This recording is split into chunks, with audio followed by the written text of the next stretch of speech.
en vivo. Así es de que sean todos bienvenidos nuevamente a un día más en la casa de la Iglesia Nueva Vida. A través de la transmisión de Facebook Live les damos la bienvenida a todos aquellos que mirarán, escucharán este mensaje a través de las redes sociales, tal vez en vivo o tal vez un poco más tarde. Así es de que sean todos bienvenidos a la Iglesia del Nazareno Nueva Vida en la ciudad de San Pablo, California. Y hoy traemos un mensaje que el Señor ha puesto en nuestro corazón compartir, que le hemos puesto ¿por qué a mí? Y vamos a ir al libro de Job, capítulo 38. Y vamos a darle lectura a la palabra solamente a 4 de los primeros versículos de este capítulo. Y honramos siempre a nuestro Dios Padre, Hijo, y le pedimos que la comunión de su Espíritu Santo esté con nosotros. Entonces respondió Jehová a Job desde un torbellino y dijo: ¿quién es ese que oscurece el consejo con palabras sin sabiduría? Ahora, ciñe como varón tus lomos, yo te preguntaré y tú me responderás. ¿Dónde estabas tú cuando yo fundaba la tierra? Házmelo saber si tienes inteligencia. Y que el Señor nos bendiga a través de su palabra. Gracias, bendito Dios, por este tiempo que nos has permitido estar en tu presencia adorándote. Y ahora te pedimos, Espíritu de Dios, que nos ministres a través de tu palabra en el nombre glorioso de Jesús. Amén y amén. Le hemos titulado ¿por qué a mí? Y es una pregunta que resuena muchas veces en los labios de muchas personas en algún momento de sus vidas. Y la verdad, hermanos, es de que ese es un dilema que vemos en todo el libro de Job, donde vemos el sufrimiento del ser humano, y le hemos titulado a ese libro La Teodicea del sufrimiento humano, porque es un sufrimiento que yo creo que ningún ser humano ha experimentado como lo experimentó Job. Y la verdad es que muchas veces, o más bien nunca, el ser humano se queja delante de Dios cuando todo está bien. Cuando cosechamos triunfos, cuando tenemos victorias, cuando no nos falta nada en casa, cuando tenemos a la familia sana, cuando tenemos el lugar donde vivir amueblado con todos los utensilios del hogar, cuando no nos falta comida a la mesa, que nuestra alacena está llena, que el refrigerador está abastecido. Nunca la gente se pregunta y le dice a Dios: ¿por qué a mí, Señor? ¿Por qué me tienes tan bendecido? ¿Por qué me tienes tan próspero? ¿Por qué me tienes tan sano, tan fuerte, tan bello, tan hermosa? Nunca la gente se cuestiona esas cosas, porque todo va bien. Nunca cuestiona su vida, nunca cuestiona su condición. Pero cuando empieza a venir la tragedia, la pérdida, el dolor y aún la miseria, la enfermedad, el dolor a nuestra propia vida o cuerpo, es ahí cuando empezamos a cuestionarnos. Y empezamos a cuestionar a Dios. Pero cuando todo va bien, la gente no se preocupa de buscar de Dios.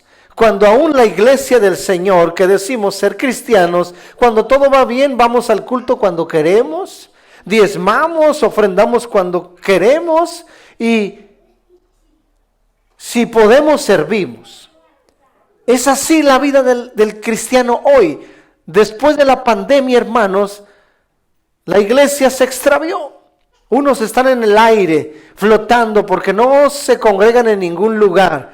Se limitan a escuchar, a mirar predicaciones de los canales cristianos o de las redes sociales, siguen algún predicador y escuchan sermones. Y la iglesia se quedó en el aire, como flotando. Y están como, dice el apóstol, tanto Pedro como Judas, que es una iglesia que va como la nube sin agua, que el viento se la lleva por un lado, y ahora más que los vientos están muy fuertes. Mire, hoy hay demasiado viento aquí en San Pablo.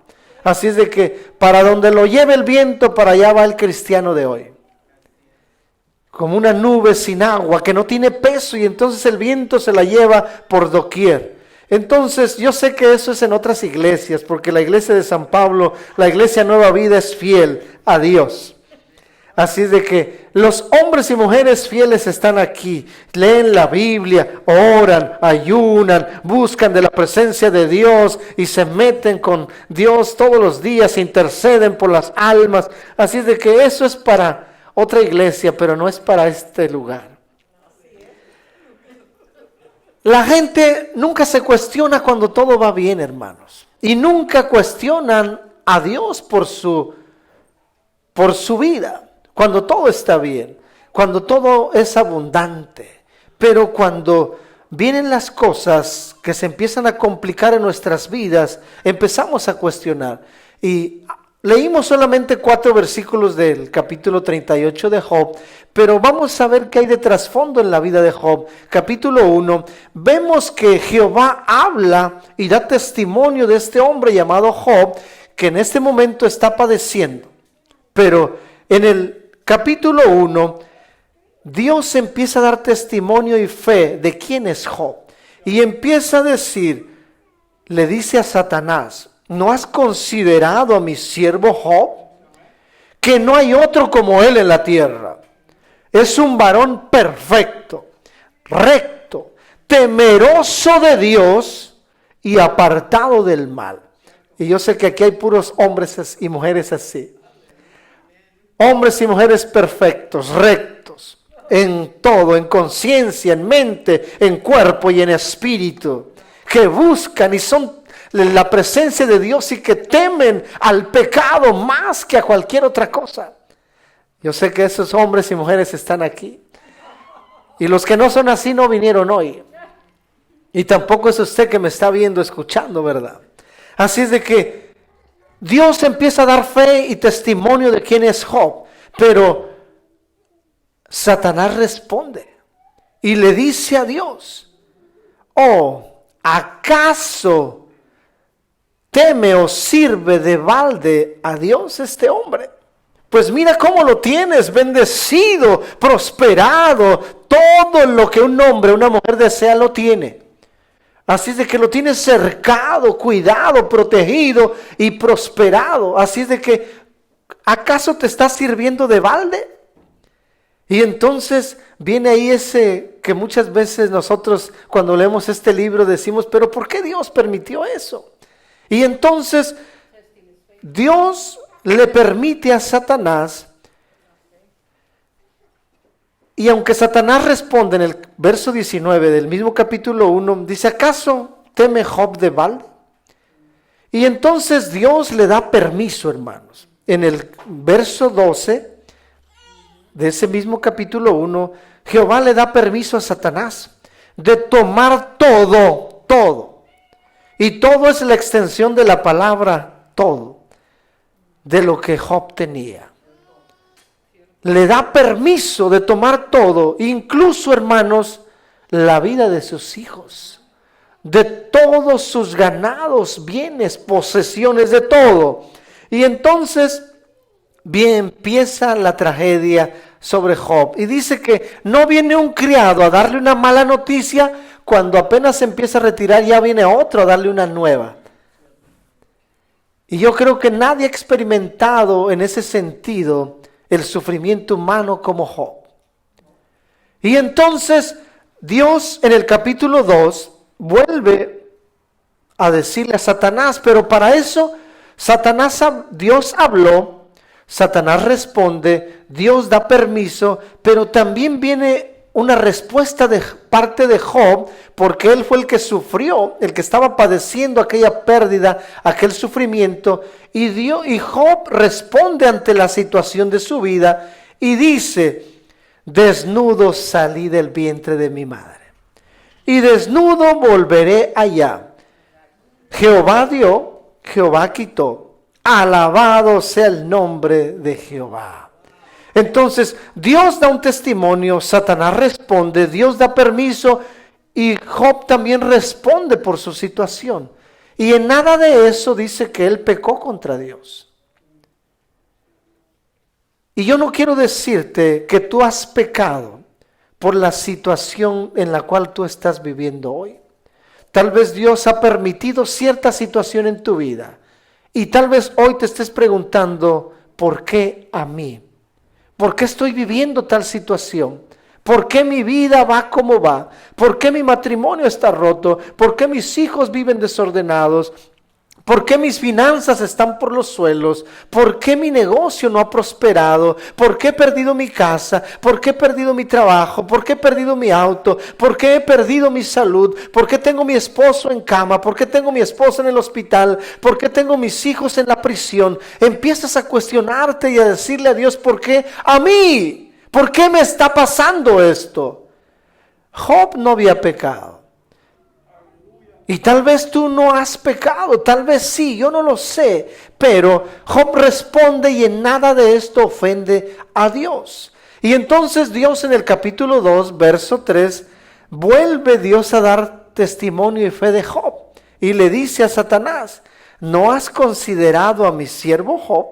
Le vuelve a decir lo mismo, que no hay otro como él en la tierra. Es un varón perfecto, recto, temeroso de Jehová y apartado del mal. Y entonces Satanás vuelve a responderle a Dios y le dice en el verso 4 del capítulo 2,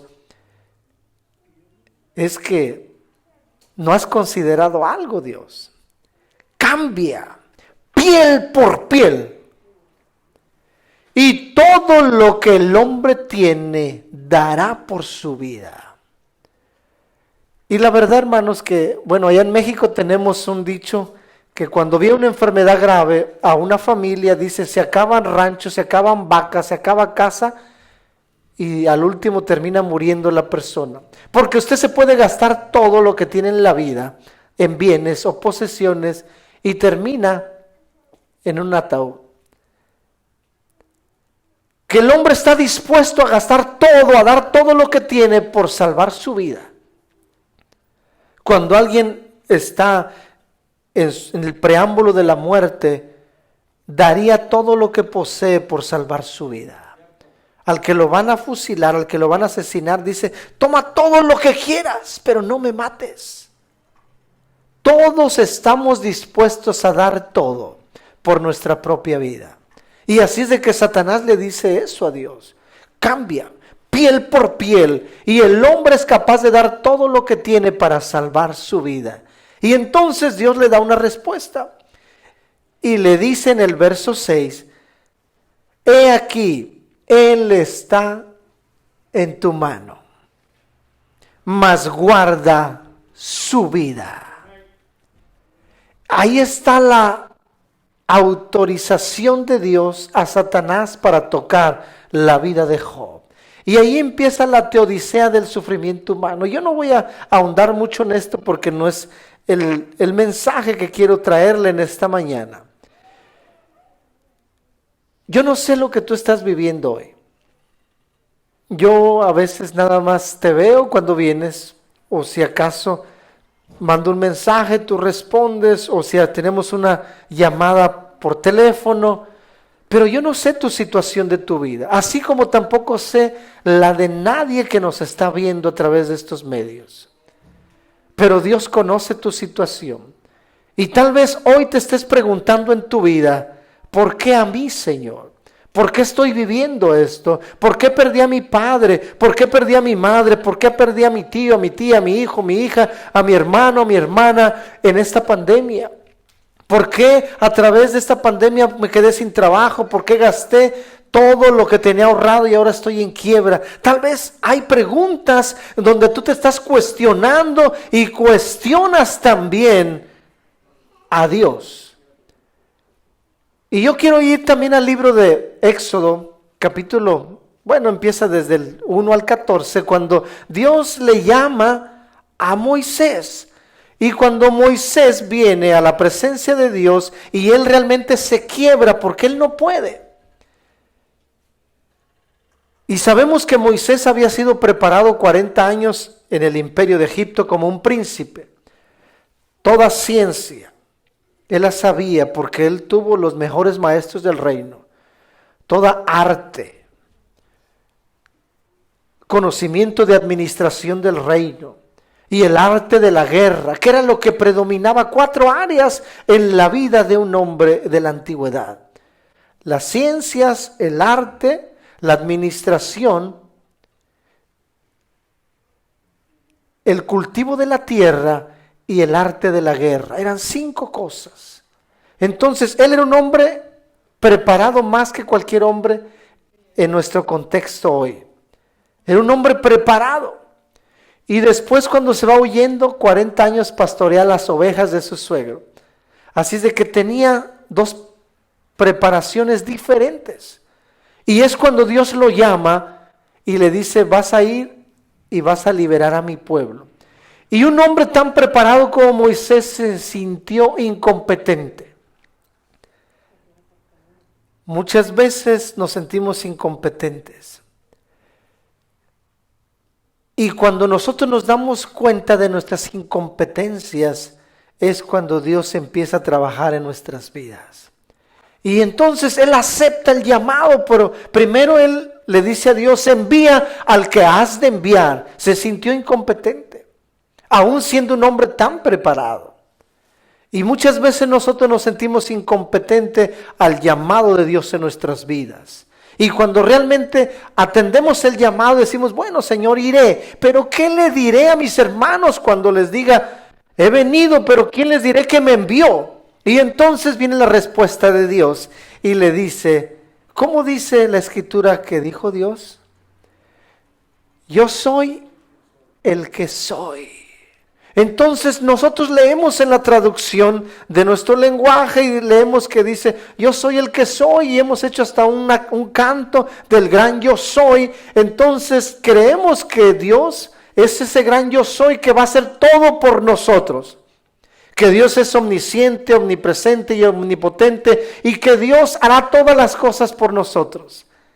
Pero la verdad es que cuando Dios nos creó, desde Génesis capítulo 2, cuando ya está la creación y la pone en el huerto y que les da la potestad, la autoridad, como imagen y semejanza suya, les dio la autoridad de su creación, de dominio. Entonces, no todas las responsabilidades de Dios.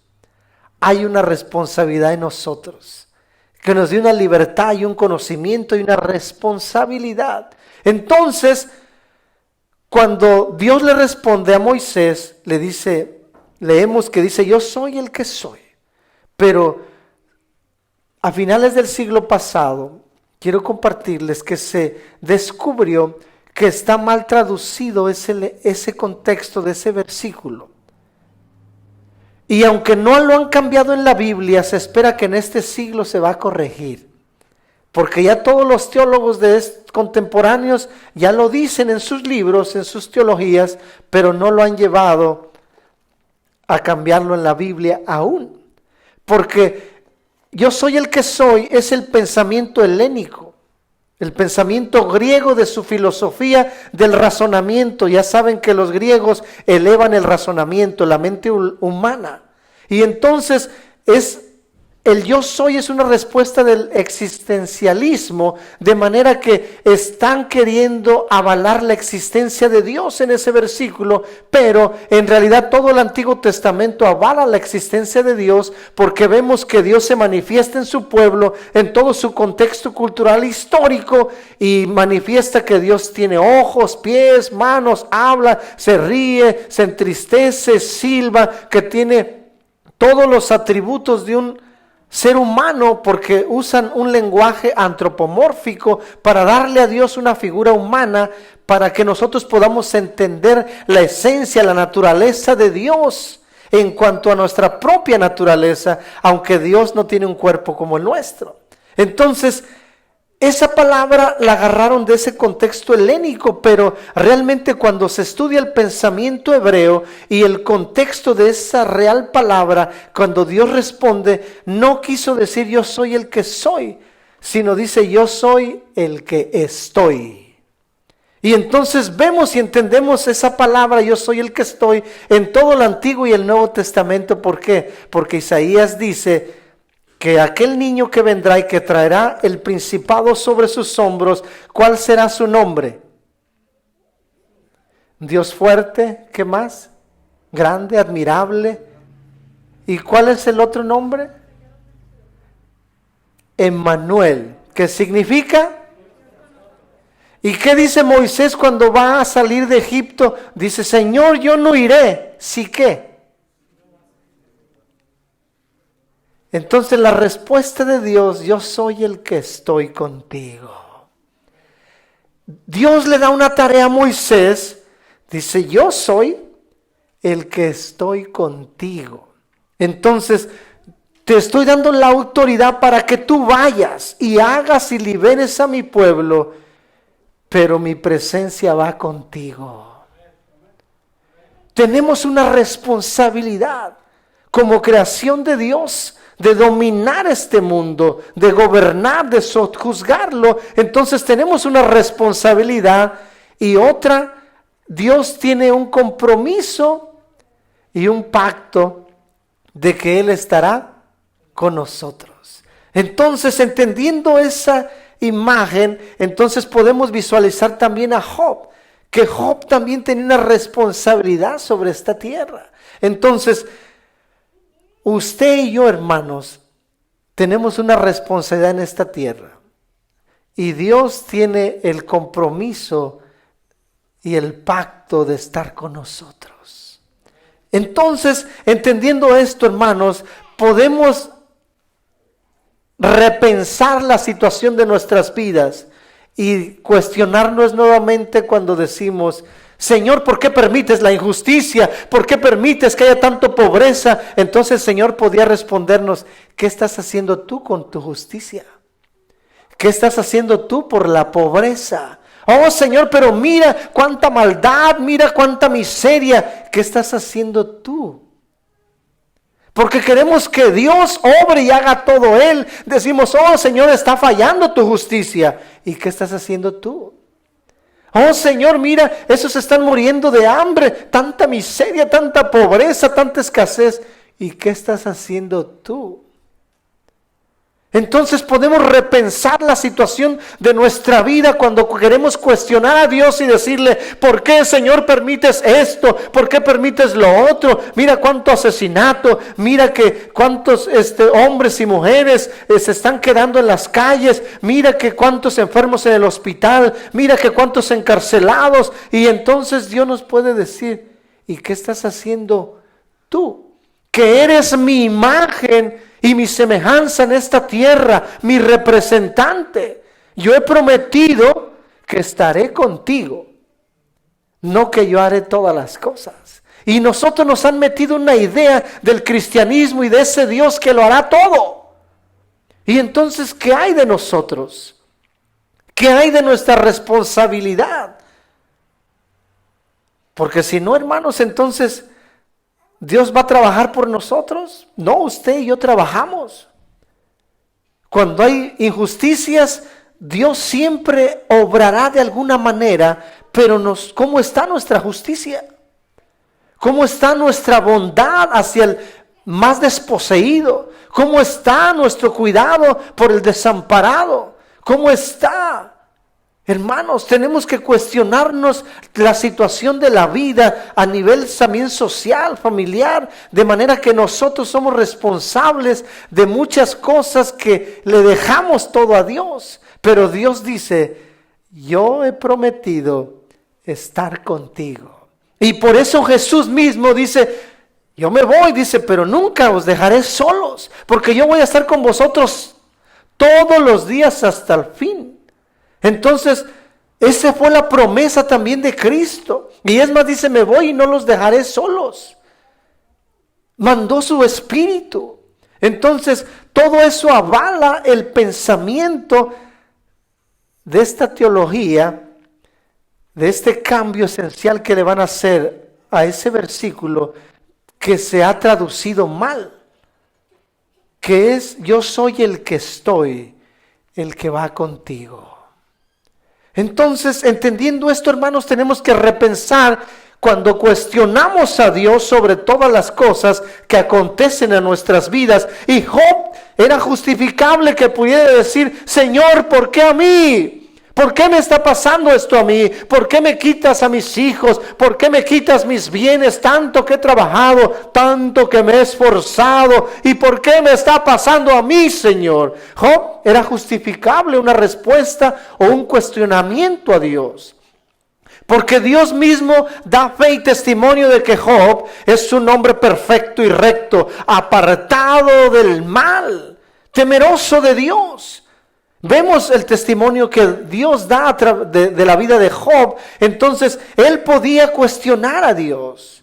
Él tenía, podemos decir entre comillas, ese derecho de preguntarle a Dios, ¿por qué estás permitiendo esto en mi vida, Señor? Y muchas veces nosotros nos sentimos con ese derecho de querer cuestionar la buena, agradable y perfecta voluntad de Dios en nuestras vidas. Pero queremos cuestionarla desde nuestro punto de vista y mente humana, pero no sabemos cuáles son los designios de Dios para nuestras vidas y qué es también lo que a veces Él permite en nuestra vida, como le permitió en la vida de Job.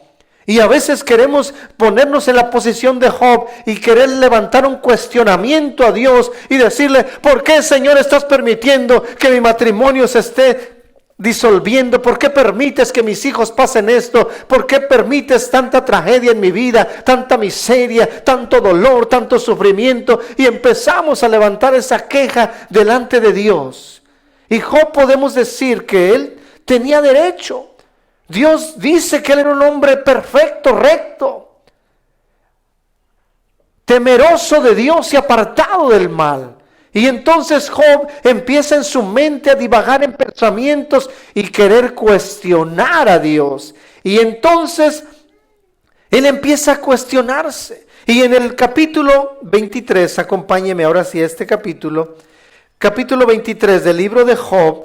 Y hay un cuestionamiento que hay en la mente y el corazón de Job. Y dice, respondió Job y dijo, hoy también hablaré con amargura, porque es más grave mi llaga que mi gemido. ¿Quién me diera el saber dónde hallar a Dios? Yo iría hasta su silla. Expondría mi causa delante de él y llenaría mi boca de argumentos. Él está avalando su vida en sus pensamientos y queriendo cuestionar a Dios, diciendo, ¿sabes qué, Señor? Yo he sido un hombre justo, he sido un hombre recto, he sido un hombre temeroso de tu presencia y siempre me he apartado del mal. ¿Por qué me está sucediendo esto? ¿Por qué has permitido tal tragedia, tal dolor a mi vida, que aún hasta mis propios amigos me juzgan de pecador, de injusto? Y tal vez usted se esté cuestionando por qué en la situación de su vida, la situación de su familia, la situación de su matrimonio, la situación de sus finanzas, y usted divaga en pensamientos muchas veces hasta que los lleva a un punto de querer cuestionar a Dios y decirle, pero Señor, ¿por qué estás permitiendo tal cosa en mi vida? Y Job casi estaba diciendo esa pregunta que está ahí, ¿por qué a mí, Señor? ¿Por qué permites tal cosa en mi vida? Y tú que me miras, tú que me escuchas, tal vez has cuestionado esta misma pregunta al decirle a Dios, ¿por qué me está pasando esto a mí, Señor? Él tenía la intención dice, ¿quién me dijera dónde está Dios? ¿Cuál es su lugar? Yo iría hasta allí y me presentaría delante de su silla, delante de su trono, y yo tendría argumentos para preguntarle, ¿por qué me está pasando a mí? Él tenía argumentos. ¿Qué argumentos tenemos nosotros para cuestionar a Dios? Para presentarnos delante de Él y decirle, ¿por qué me está sucediendo a mí, Señor? ¿Por qué me está pasando a mí? Él busca. ¿Quién me dijera dónde está Dios? Yo iría hasta allí y me presentaría delante de su trono y expondría mi causa y argumentaría con mi boca. Yo no sé cuál es la situación de su vida, pero en su mente y en su corazón se ha cuestionado. Y ha cuestionado aún lo que Dios ha permitido en su vida, en mi vida, en nuestras vidas. Y a veces quisiéramos estar delante de Dios y decirle lo mismo como Job. Quisiera estar delante de su trono y cuestionarle, porque yo tengo argumentos para cuestionar a Dios. Él está buscando, anhelando una entrevista con Dios. Y muchas veces nosotros deseamos lo mismo. Que estuviera Dios ahí, nosotros delante de Él, y cuestionarle el porqué de aquella situación, el por qué permitió tal cosa, que partiera mi papá, que partiera mi mamá, mi hijo, mi hija, que permitiera la tragedia, el dolor, la humillación, el dolor a mi vida, a la vida de mi familia. Cuestionaríamos esas preguntas a Dios.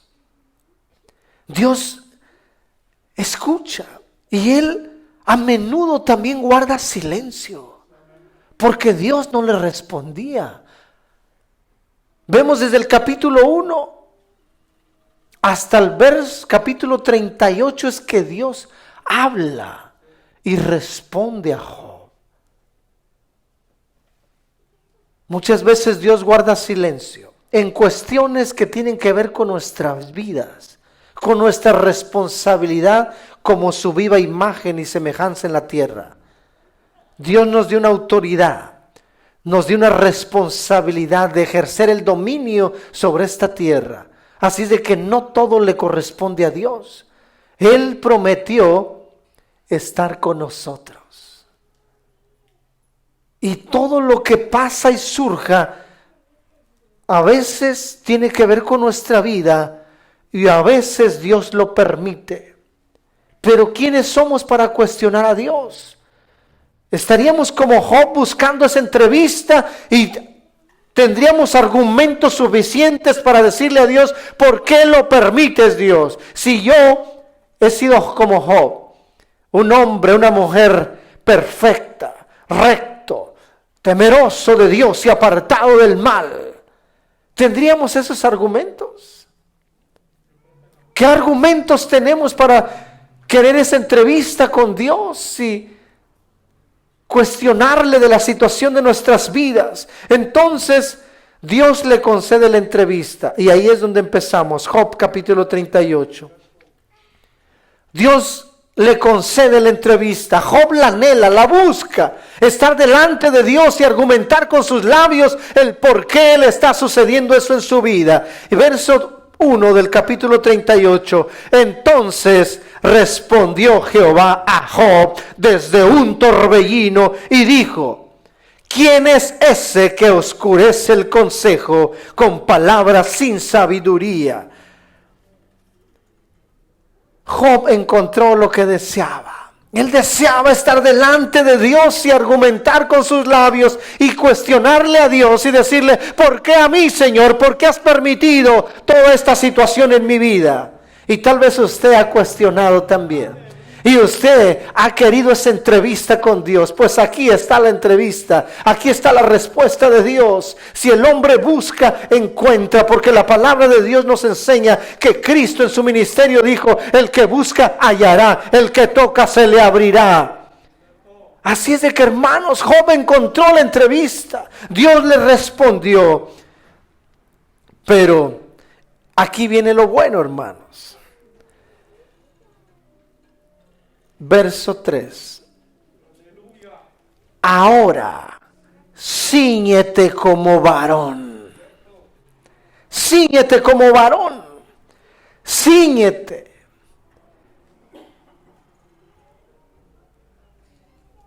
Cuando Dios se presenta y le concede la entrevista a alguien, le dice: cíñete como un varón. Tus lomos, yo te preguntaré y tú me responderás. Nosotros muchas veces pensamos que tenemos los suficientes argumentos para cuestionar a Dios y decirle o preguntarle el porqué de la situación en nuestras vidas. Tal vez ha habido dolor en tu vida, pérdida de un ser querido. Tal vez te has quedado en bancarrota, en la ruina, has perdido todo en este tiempo. Tal vez tu matrimonio está deshecho, perdido. Tal vez tú como persona, como hombre, como mujer, estás desgastado física, emocional, espiritualmente. Tienes el ánimo por los suelos. Tal vez estás experimentando una enfermedad en tu cuerpo. Tal vez estás en prisión. Tal vez estás con una deuda enorme que sientes que nunca podrás pagar. Y empiezas a cuestionar a Dios. Pero Dios te dice, ahora, cíñete tus lomos como un varón. ¿Por qué, hermanos? Porque cuando vamos a este contexto de ese ceñir los lomos como un varón, es apriétate el pantalón, fájate bien, porque voy a preguntarte yo y tú eres el que vas a responder. Y si tú eres hombre, eres mujer también, cíñete bien tu enagua, porque Dios te preguntará y tú tendrás que responder cuando cuestionas a Dios. ¿Por qué, Señor? ¿Por qué a mí? Porque Dios, hermanos, no habla con niños mimados, ni con niñitas caprichosas. Tienes que ser un hombre o una mujer que se faja, que se ciñe bien sus lomos, su cinturón, se aprieta su pantalón o se faja bien su enagua, porque Dios es el que va a preguntar y usted y yo tenemos que responder. Dios no habla con caprichosos, con niños y niñas mimadas, afeminados, metrosexuales, que no, Señor, es que te voy a preguntar y unas palabras dulces. No, cíñete como un varón, como una mujer, porque te voy a preguntar y tú me vas a responder. ¿Por qué a mí? ¿Por qué me está pasando esto? ¿Cree usted que tenemos el argumento suficiente para cuestionar a Dios? El porqué de nuestras vidas. Tenemos que ceñirnos. Dios a menudo nos hace fracasar en nuestras vidas para llamarnos y levantarnos. A menudo nos quiebra. Hace que estemos muchas veces en el suelo, devastados. Para que no confiemos en nuestras propias fuerzas. Para que no se enaltezca nuestro corazón y se llene de orgullo, arrogancia y altivez y digamos, oh, lo que tengo es porque yo lo he hecho. Porque Dios me ha dado inteligencia, porque Dios me ha dado fuerza. No, hermanos. Dios a menudo permite que nos quebremos, que pasemos por dolor, por sufrimiento, y no porque Dios se deleite en el mal de nuestras vidas. No, hermanos. Dios fortalece y hace crecer un carácter en cada uno de nosotros, y todo lo que acontece en nuestras vidas es con un propósito de Dios. Porque ninguna de las cosas malas que vienen a nuestras vidas, Dios no nos permite, Dios no nos da la fuerza para sobrellevarlas. Claro, Él prometió estar contigo, estar conmigo todos los días. Así es de que si algo malo viene, Dios nos da la salida. Pero no somos quien para cuestionar a Dios y decirle, ¿por qué a mí, Señor? Porque entonces Él nos dirá, ciñe tus lomos como un varón, como una verdadera mujer, porque yo te preguntaré y tú me responderás. Pero la cristiandad o el mundo cristiano hoy está acostumbrado a ser como un niño mimado, una niña caprichosa. Y Dios no habla con mimados ni caprichosos. Él habla con varones y con mujeres que se ciñen sus lomos, que se ciñen sus enaguas, que se fajan sus pantalones. Así es de que antes de cuestionar a Dios, vamos a ceñir nuestros lomos. Vamos a fajarnos como hombres, como mujeres, porque Él responderá, Él preguntará, y nosotros seremos los que vamos a responder. Quiero que te pongas sobre tus pies.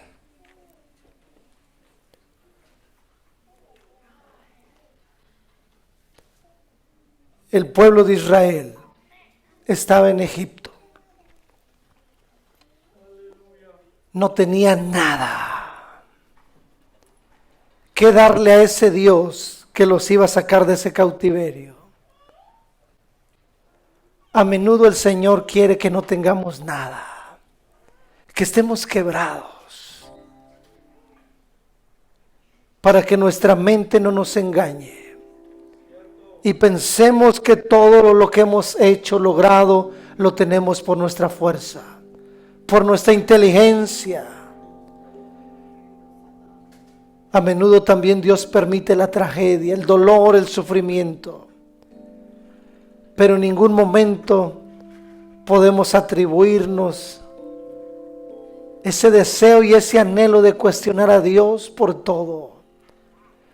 En situaciones Dios lo permite y en otras nosotros tenemos responsabilidad. Y si en algún momento quieres cuestionar a Dios, cíñete primero tus lomos, como un varón o como una mujer.